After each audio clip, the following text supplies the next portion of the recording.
تو میں نے ان سے جب پوچھا ہے کہ جی آپ بچوں کو پڑھاتے کیوں نہیں ہیں، آپ بچوں کو اسکول میں داخل کروائیں، ان کے جو بھی تعلیمی اخراجات ہوں گے ہم اسے ادا کرنے کی کوشش کریں گے۔ لیکن ان کا یہ کہنا ہے کہ ایک تو ہم آپ تعلیمی اخراجات کی بات کر رہے ہیں، ہمارے گھر کا خرچہ بھی نہیں چلتا، تو اس لیے ہم جو بچے ہوتے ہیں ان کو چھوٹی عمر میں ہی مختلف دکانوں پہ یا دوسری کسی منت مزدوری پہ لگا دیتے ہیں کہ وہ چلو روز کے کھانے کا لیے کوئی بندوبست ہو، وہ کچھ نہ کچھ لے کے آئے۔ اور آج جانتے ہیں کہ ایک چھوٹے بچے کو کوئی کام سیکھنے پہ بھی جاتا ہے تو اس کو کتنی مزدوری ملتی ہے، ایک وقت کا کوئی کھانا دے دیتا ہے اور کوئی 100-200 روپیہ اسے تھما کے گھر بھیج دیا جاتا ہے۔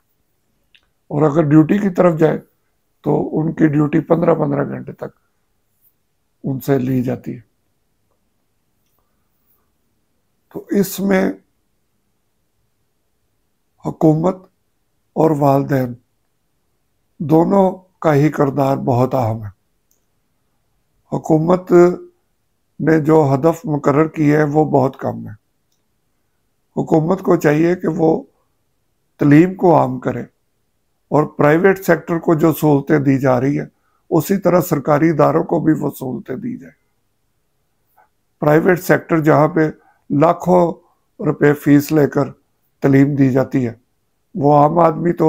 وہاں نہیں پڑھ سکتا۔ اور یونیورسٹیاں آپ نے دیکھا ہوگا کہ پہلے ایک ذہن میں ہوتا تھا کہ یونیورسٹی جو ہے وہ کوئی بہت بڑی اس کی عمارت ہوتی ہے اور بہت اس میں کھیلوں کے اور دوسرے جو غیر نصابی سرگرمی ہے ان کے لیے جگہ موجود ہوتی ہے۔ لیکن اب کوئی 1 کنال کی، 2 کنال کی، 4 کنال پہ وہ ایک عمارت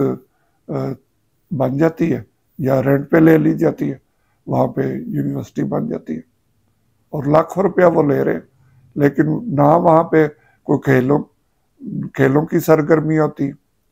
نہ وہاں پہ کوئی اور ایسے غیر نصابی سرگرمیاں جن میں کوئی مشاعرے وغیرہ، کوئی ڈرامے، اس طرح کی سرگرمیاں ہوتی۔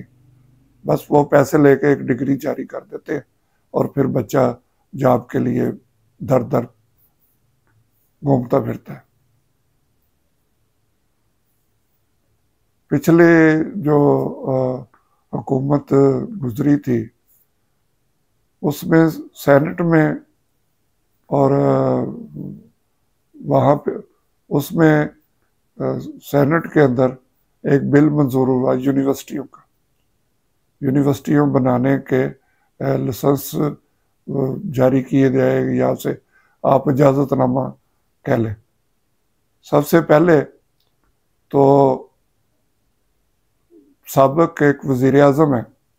انہوں نے بتایا کہ یہ جو یونیورسٹیاں بنانے کا اجازت نامہ ہے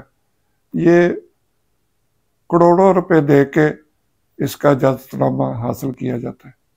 جن ممبران نے اس یونیورسٹی بنانے کے عمل میں شامل ہونا ہوتا ہے وہ کروڑوں روپیہ لیتے ہیں، اور پھر اس یونیورسٹی بنانے کا کوئی مقام بھی نہیں بتایا جاتا، وہ چاہے اسے آگے بھیج دے، اور اکثر ایسا ہوتا ہے کہ وہ اجازت نامہ آگے بھیج دیا جاتا ہے یا جہاں ان کا دل چاہتا ہے وہ یونیورسٹی بنا کے بیٹھ جاتے ہیں۔ اور پھر اس کے بعد آپ نے یہ بھی دیکھا ہوگا کہ کئی دفعہ کئی یونیورسٹیوں کے طالبات جو ہیں وہ سڑکوں پہ مظاہرے کر رہے تھے، یونیورسٹی کی انتظامیہ فیسیں لے لیتے، کئی سال ان سے فیسیں لیتے رہتے، پھر ان کو ڈگریاں جاری ہوتی ہیں اور پھر حکومت کی طرف سے ایک نوٹیفیکیشن جاری کیا جاتا ہے کہ یہ کوئی 20 یونیورسٹیاں یا 30 یونیورسٹیاں، ان کو اجازت نہیں ہے کہ یہ اپنی جو تعلیم ہے اداروں میں وہ جاری رکھ سکے۔ تو اس طرح جب لوگوں کا نقصان ہو جاتا ہے پھر حکومت کو پھر شور مچتا ہے، پھر حکومت کو ہوش آتا ہے اور اس وقت تک لوگوں کا مستقبل داؤ پہ لگ چکا تھا۔ تو اس لیے ہماری حکومت سے گزارش ہے کہ وہ اپنے آئندہ جو بجٹ آنے والا ہے 1-2 ماہ بعد، اس میں دوسرے جو شعبے ہیں ان کے فنڈز کی بجائے تعلیم پہ توجہ دیں۔ تعلیم جب ملک میں عام ہوگی، لوگ تعلیم یافتہ ہوں گے، تو ملک کی ایک نئی شکل جو ہے وہ سامنے آئے گی۔ لوگ اس طرح کا ماحول پیدا کریں کہ لوگ ہم باہر سے یہاں پڑھنے آئیں۔ آپ اگر غیر ملکی سفارت خانوں کے باہر چلے جائیں تو اگر کوئی 100 بندہ لائن میں لگا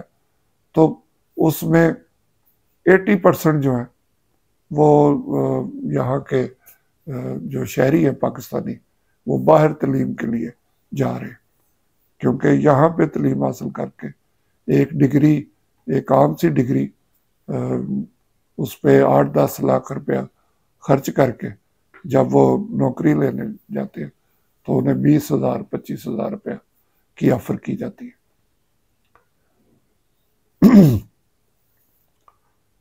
اس لیے حکومت سے گزارش ہے کہ وہ ان تمام معاملات کو دیکھے۔ قومی اسمبلی، سینٹ اور صوبائی اسمبلیاں، اس میں بیٹھے ہوئے ممبران جن کو عوام نے منتخب کیا، وہ عوام کے حقوق کے لیے عوام کی آواز بنے اور تعلیم کو پورے ملک میں عام کیا جائے، اور ہر گھرانے کا، وہ چاہے غریب ہے، وہ نہیں پیسے دے سکتا، وہ فیسیں نہیں دے سکتا، اس کی تعلیم کی ذمہ داری حکومت کے پاس ہونی چاہیے۔ اس کے ساتھ ہی میں آپ سے اجازت چاہوں گا، نئے موضوع کے ساتھ دوبارہ آپ کی خدمت میں حاضر ہوں گے۔ اللہ ہم سب کا حامی و ناصر ہو۔ خدا حافظ۔